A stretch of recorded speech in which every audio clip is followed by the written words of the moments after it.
Hi guys and welcome back to How to Maximize. For today's video, I will show you how to change domain name in Shopify. To start this tutorial, open and locate your internet browser over your PC, laptop, or Mac, and then be sure you log into myshopify.com. Use your account as well to ensure guaranteed success in the tutorial.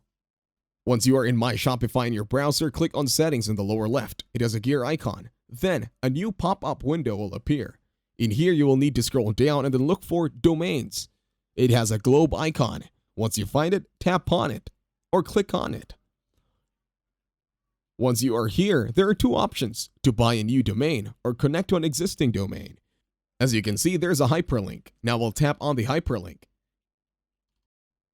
Once you see this one, a pop-up will appear with a description box. From here on out, you can change your domain name over here using this box. And then, once you are already satisfied, all you have to do is click on Add Domain button, the one with the green color.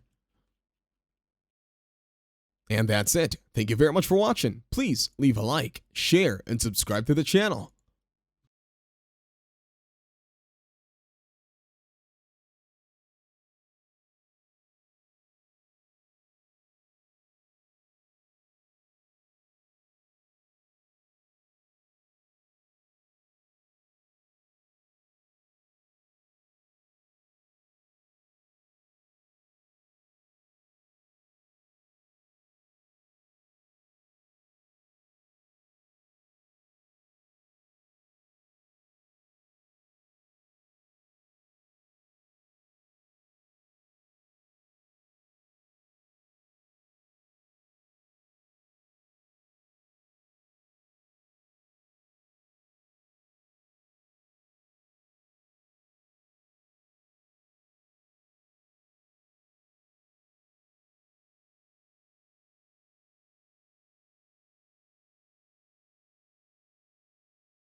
Hi guys and welcome back to How to Maximize. In this video, I will show you how to change Shopify Store Theme.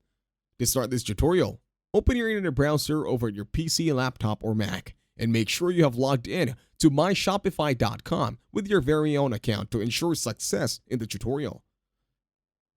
Once you are in My Shopify, the first thing to do is tap on Online Store. It's on the lower left. Once you do that, you will see Themes. Now wait for the website to be in the theme section. In here, you will need to scroll down. And as you can see, I already have a theme library. On my theme library, I will click on Publish. In here, tap on the button that says Publish as well. Now the theme should be published. Once you are here, you will see all the other options or all the other themes that you have. Now tap on the Customize button. And that's it. Thank you very much for watching. Please leave a like, share, and subscribe to the channel.